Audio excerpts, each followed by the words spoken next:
बिस्मिल्लाहिर्रहमानिर्रहीम। अस्सलाम वालेकुम। मेरा नाम फैसल मसूद है। आप SMK ग्राफिक्स यूट्यूब चैनल देख रहे हैं और आपको वर्डप्रेस की एक नई क्लास में वेलकम करता हूं। पिछली कुछ क्लासेस से हम चा चा चा रेस्टोरेंट की वेबसाइट पे काम कर रहे हैं और हमने उस वेबसाइट के अंदर स्लाइडर लगाया, इमेजेस लगाए, हमने गैलरी लगाई, हमने उसके ऊपर मेन्यूज़ बनाए, पेजेस क्रिएट किए और हमने उस पर गूगल मैप लगाया। आज की क्लास में हम उसी वेबसाइट के अंदर अबाउट अस वाला पेज ऐड करेंगे और टेक्स्ट को ऐड करेंगे और मेन्यूज़ के अंदर चेंजेस करेंगे अपने क्लाइंट की रिक्वायरमेंट्स के मुताबिक। तो चलिए जल्दी से वीडियो को स्टार्ट करते हैं। जी, तो आप यहाँ पे देख रहे हैं कि हमने अपनी वेबसाइट पे लॉगिन कर लिया है और आप यहाँ थोड़ा सा नीचे आके देखें तो हमारे पास यहाँ पे अबाउट अस वाला सेक्शन नहीं है और अबाउट अस वाले पेज में कुछ भी नहीं लगाया हुआ। तो हम आज इसी को कंप्लीट करेंगे। हमने सबसे पहले क्या किया, विजुअल बिल्डर को इनेबल कर लिया। विजुअल बिल्डर इनेबल हो चुका है और हम ज़रा स्क्रॉल डाउन करते हैं और यहाँ पे एक नया सेक्शन ऐड करते हैं। तो ये जो आपको पर्पल कलर का प्लस का बटन नज़र आ रहा है, यहाँ पे क्लिक करके हम एक रेगुलर सेक्शन यहाँ पे ऐड कर लेते हैं। रेगुलर सेक्शन के अंदर हम सिंगल रो को ऐड करते हैं और यहाँ पे टेक्स्ट का मॉड्यूल सर्च करके ऐड कर देंगे। मैं आपको ये दिखाता हूँ कि हमें क्लाइंट ने एक ईमेल में बता दिया है कि हमने अबाउट अस के अंदर क्या टेक्स्ट ऐड करना है। तो ये एक वर्ड की फ़ाइल है, ये हमने डाउनलोड कर लिया है और ये क्लाइंट के टेक्स्ट को यहीं से कॉपी पेस्ट करेंगे। हमने इसको कॉपी किया, अपनी वेबसाइट में आके हम अपने इस टेक्स्ट वाले मॉड्यूल के अंदर ये जो सैम्पल डमी टेक्स्ट यहाँ पे ऐड किया गया है इसके अंदर, इसकी बजाय हम इसको यहाँ पे पेस्ट कर देते हैं अपने क्लाइंट वाले टेक्स्ट को। अब ज़रा आप ये देख रहे हैं कि आपका ये टेक्स्ट आपको यहाँ पे नज़र आना शुरू हो चुका है, लेकिन अब ये देख रहे हैं कि ये लेफ़्ट साइड से तो अलाइंड है लेकिन राइट साइड से अलाइंड नहीं है। तो इसको हम क्या करते हैं, सेलेक्ट करते हैं और यहाँ से जस्टिफाई कर देते हैं। तो जस्टिफाई की ऑप्शन हमें मिल रही है तो हमने इसको कर दिया जस्टिफाई। ठीक है, अब ये जस्टिफाई हो चुका है। ये सारे का सारा जस्टिफाई नहीं हुआ। हम इस पूरे के पूरे टेक्स्ट को सिलेक्ट करते हैं और इसके बाद जस्टिफाई करते हैं। ठीक है, तो आप ये देख रहे हैं कि आपका ये टेक्स्ट जो है ये जस्टिफाई हो चुका है। इससे पहले हम कुछ ऐड करेंगे। यहाँ हम ऐड करते हैं वेलकम और इसके नीचे वाली लाइन में ऐड करते हैं टू और यहाँ पे हम लिख देते हैं इस वेबसाइट का नाम। ठीक है, अब हम इन लाइंस को सेंटर अलाइन करेंगे। सेंटर अलाइन करने के बाद हम इसके ऊपर फ़ॉन्ट को चेंज करेंगे। तो आप ये देख रहे हैं कि हमारे पास डिफरेंट किस्म के फ़ॉन्ट्स यहाँ पे अवेलेबल हैं। तो ये जो वेलकम है इसमें हम यहाँ से फ़ॉन्ट चेंज करके देखते हैं। इसको बोल्ड कर लेते हैं, इसका थोड़ा सा कलर चेंज करते हैं और इसका साइज़ थोड़ा सा बढ़ा लेते हैं। हम इटैलिक करके देखते हैं और इसका ये जो नीचे वाला पार्ट है अब हम इसको बदल के देखते हैं। यहाँ से इसको बोल्ड करें, इसका साइज़ बढ़ाएं और थोड़ी सी और स्पेस हमें ऐड करनी है। हमने कुछ स्पेसेस यहाँ पे ऐड कर ली हैं। थोड़ा सा साइज़ हम बढ़ाएंगे 2 का और अपने इस टेक्स्ट को बोल्ड करके देखें, इटैलिक करके देखें। वेलकम को इटैलिक करेंगे, यहाँ पे बेहतर लग रहा है। हम इसका साइज़ बढ़ा के देखते हैं लेकिन हेडिंग 3 वाला साइज़ ठीक लग रहा है और हम इसका कलर चेंज करके देखते हैं। ठीक है, इसका कलर हम ग्रे रख लेते हैं और ये जो वेबसाइट का नाम है चा चा चा, इसका कलर हम मैरून रख के देखते हैं। पहले से अच्छा लग रहा है। 2 जो है 2 का भी कलर हम चेंज करके देखते हैं, थोड़ा सा लाइट रख लेते हैं, लाइट ग्रे। ठीक है, वेलकम का कलर थोड़ा सा डार्क कर लेते हैं। इसके अलावा अगर आप टेक्स्ट को बदलना चाहते हैं, टेक्स्ट का कलर, इसकी सेटिंग वगैरह बदलना चाहते हैं तो आप ये डिज़ाइन के अंदर जाके बदल भी सकते हैं। ठीक है, टेक्स्ट का फ़ॉन्ट हमने बदलना है तो हम यहाँ से बदल सकते हैं। देखें, अब यहाँ से अपलोड भी कर सकते हैं अपना फ़ॉन्ट जो आप यहाँ पे अपलोड करना चाहते हैं। हम कुछ फ़ॉन्ट्स को अप्लाई करके देखते हैं यहाँ पे। ठीक है, आप ये देख रहे हैं कि जो फ़ॉन्ट आप यहाँ पे अप्लाई करते हैं वो सारे के सारे टेक्स्ट में अप्लाई कर दें। अगर आपको सिर्फ एक लाइन के अंदर फ़ॉन्ट को चेंज करना है तो वो हम करके देखते हैं। मैं आपको बताता हूँ। इसको ओके करें यहाँ से। अब यहाँ से वेलकम को सिलेक्ट करें, 2 दफ़ा क्लिक करें तो आपके सामने ये एक बार खुल जाएगी। यहाँ से आप इसका फ़ॉन्ट चेंज कर सकते हैं, फ़ॉन्ट का साइज़ बदल सकते हैं। ठीक है, तो यहाँ से हम इसका फ़ॉन्ट बदल के देखते हैं। ये आप देख रहे हैं डिफरेंट किस्म के फ़ॉन्ट्स आपको यहाँ पे मिल रहे हैं। तो आप ज़रा ये फ़ॉन्ट्स बदल के देखते हैं, ज़रा डिफरेंट किस्म के फ़ॉन्ट्स को यहाँ पे अप्लाई करके देखते हैं।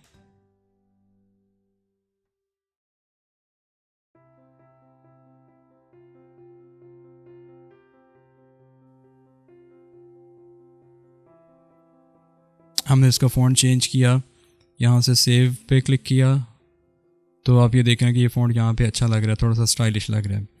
और अब हम क्या करते हैं, अब हम इसमें अबाउट अस वाले पेज के अंदर भी ये टेक्स्ट ऐड करेंगे।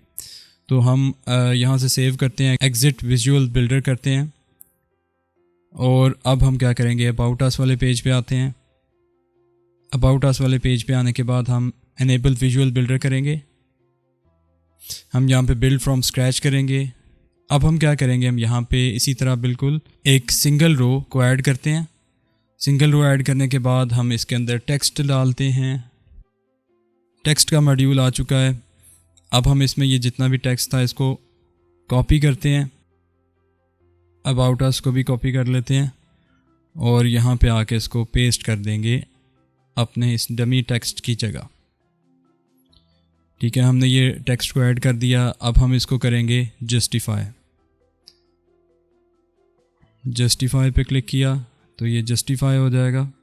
ओके करेंगे। ठीक है, ये जो अबाउट अस लिखा हुआ है यहाँ पे, इसका टेक्स्ट का साइज़ थोड़ा सा बढ़ाएंगे।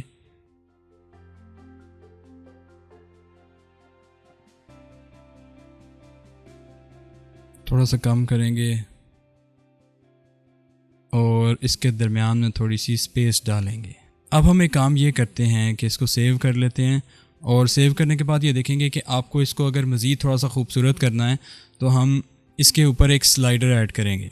तो स्लाइडर ऐड करने के लिए हम एक नया सेक्शन ऐड करते हैं, फुल विड्थ सेक्शन, और फुल विड्थ सेक्शन के अंदर हम फुल विड्थ स्लाइडर लगाएंगे। फुल विड्थ स्लाइडर को हमने ऐड किया और इस स्लाइडर को ड्रैग करके हम ऊपर लेके जाएंगे, लेकिन इससे पहले हम इसके अंदर स्लाइड्स को चेंज करेंगे। तो इसके अंदर जो पहले से स्लाइड्स मौजूद हैं इनको हम डिलीट कर देते हैं और यहाँ से न्यू स्लाइड ऐड करते हैं।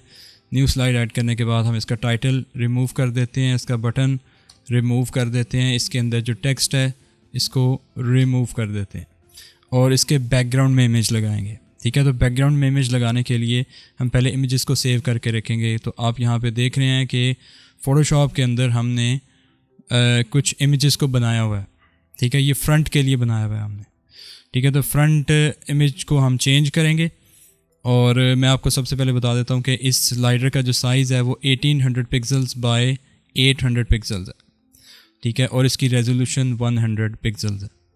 ठीक है, अब हम क्या करते हैं, हम इसके अंदर मज़ीद इमेजेस को ऐड करते हैं। जैसे फॉर एग्ज़ाम्पल देखें, मैंने लेयर्स के अंदर ऊपर वाले इमेज को अगर हम क्लोज़ कर दें तो ये इमेज हमने ऑलरेडी बना के रखा हुआ है। टेक्स्ट को बंद कर देते हैं और इस इमेज को सेव कर लेते हैं। ठीक है, तो सेव करने के लिए हम इसको JPEG में सेव करते हैं।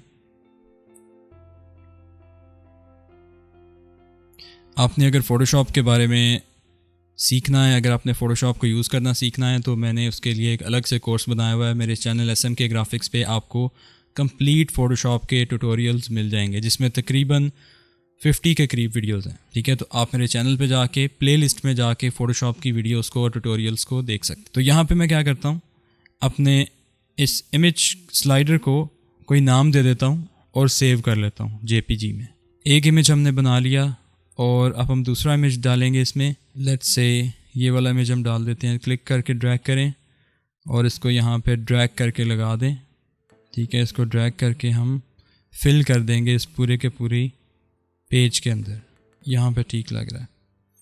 लेयर्स में जाके इसको ड्रैग करके नीचे ले आएंगे अपनी इस ब्लैक वाली लेयर के और इसको हम सेव कर लेंगे। इसको भी JPG में सेव करेंगे। इसके बाद हम थर्ड इमेज को ले आते हैं, जो इमेज हम यहाँ पे लगाना चाहते हैं, और इसको भी हम JPG में सेव करेंगे। नेक्स्ट इमेज को ले आएँ। एक दफ़ा हम इन इमेजेस को ऐड कर लेंगे, उसके बाद देखेंगे कि हमें कौन सा इमेज लगाना है, कौन सा इमेज नहीं लगाना। तो आप एक दफ़ा इन इमेजेस को यहाँ पे सेव कर लें, ठीक है। इसको पोजीशन आपने कर लेना है प्रॉपर जगह पे और उसके बाद सेव कर लेना है। JPEG के अंदर हमने इसको भी सेव कर लिया। एक और इमेज हम सेव करेंगे, ठीक है। एक चीज़ आपने नोट की होगी कि ये इमेजेस थोड़े से डार्क आ रहे हैं। डार्क इसलिए आ रहे हैं क्योंकि मैंने इसके ऊपर ब्लैक कलर की लेयर ऐड की हुई है, जिसकी ट्रांसपेरेंसी मैंने कम की हुई है। वो इसलिए की हुई है ताकि आपको ये जो इमेजेस हैं ये थोड़े से डल नज़र आएँ, इसलिए क्योंकि आप जब इसको वेबसाइट में लगाएंगे तो वहाँ पे ये ज़्यादा खूबसूरत लगेंगे और ज़्यादा वाज़िया नज़र आएंगे। इसको मैं थोड़ा सा रोटेट किया है। रोटेट करने के बाद अब इसको मैं सेव कर लेता हूँ। अब हम इन इमेजेस को ऐड करेंगे अपनी वेबसाइट के अंदर। तो आप अबाउट अस में आ जाएं। अबाउट अस में आने के बाद आपने ये देखा कि आपके सामने ये इमेज स्लाइडर की सेटिंग्स आ रही हैं। तो हम इसके बैकग्राउंड में जाके ये इमेजेस लगाएंगे। हम अपनी स्लाइड में बैकग्राउंड में ऐड करेंगे इमेजेस को। अपलोड फाइल्स पे क्लिक करेंगे और ये जितनी भी इमेजेस की फ़ाइल्स हमने यहाँ पे क्रिएट की हैं इनको सेलेक्ट करके क्लिक एंड ड्रैग करके यहाँ पे अपलोड कर देंगे। जो इमेज हमें अच्छा लग रहा है वो हम पहले लगाएंगे। ओके करेंगे। आपने एक इमेज स्लाइड को ऐड कर लिया यहाँ पे, देख रहे हैं।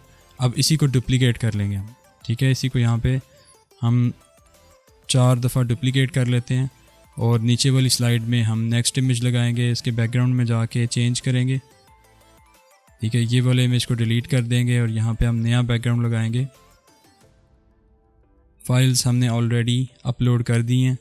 ये दूसरा इमेज हमें ये अच्छा लग रहा है तो हम इसको लगा लेते हैं और इसको ओके कर दें। ओके करने के बाद हम एक नई जो अगली स्लाइड है हमारी तीसरी, इसके अंदर चेंज करेंगे और इसका बैकग्राउंड यहाँ से चेंज करेंगे, ठीक है। इसके बैकग्राउंड को हमने डिलीट किया, एक नए इमेज को ऐड करना है। तो हम क्या करते हैं, हम जो थर्ड मोस्ट फेवरेट इमेज है हमारा वो हम यहाँ पे लगा देते हैं। ओके करें।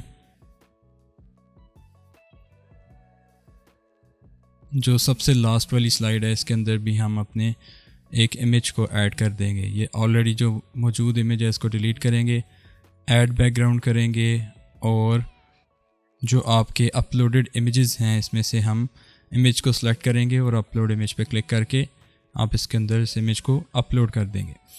अब हम ये देखते हैं कि हमने इसके डिज़ाइन में जाके एक सेटिंग को चेंज करना है।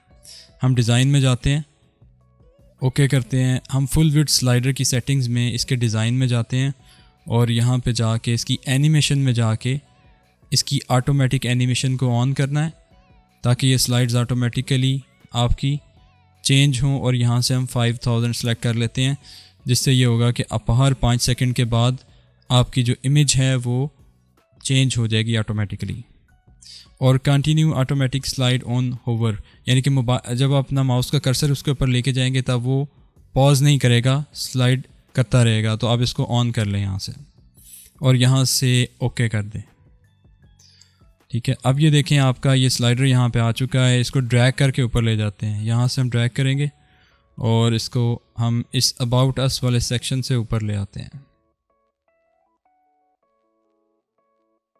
ठीक है। स्लाइडर आपका ऊपर आ चुका है, लेकिन आपको इसकी जो हाइट है वो थोड़ी सी इंक्रीज़ करनी है। तो मैं क्लिक करके ड्रैग करता हूँ। क्लिक करके ड्रैग करने से हमारे स्लाइडर की हाइट इंक्रीज़ हो रही है, ठीक है। हम इसको इतना इंक्रीज़ करेंगे जितना ये हमें अलाउ कर रहा है, ठीक है। जब आपकी ये विड्थ को इंक्रीज़ करने लगेगा तो आपने इसको छोड़ देना है, ठीक है। तो आप ये देख रहे हैं कि आपका यहाँ पे स्लाइडर आ चुका है। इसको यहाँ से सेव कर लें।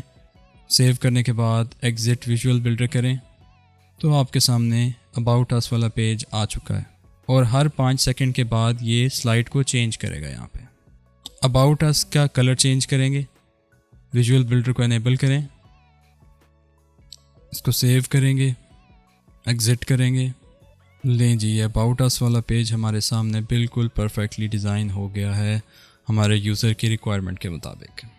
जी व्यूअर्स, तो आपने ये देखा कि आपने कैसे वेबसाइट के अंदर स्लाइडर को ऐड करना है, अबाउट अस पेज को कैसे आपने ऐड करना है, टेक्स्ट आपने कैसे लिखना है और अपनी ज़रूरत के मुताबिक हमने अपनी वेबसाइट के अंदर कैसे चेंजेस करनी है। तो वीडियो को पूरा देखने का बहुत शुक्रिया। आपसे इंशाल्लाह एक नई वीडियो में मिलूँगा बहुत जल्दी।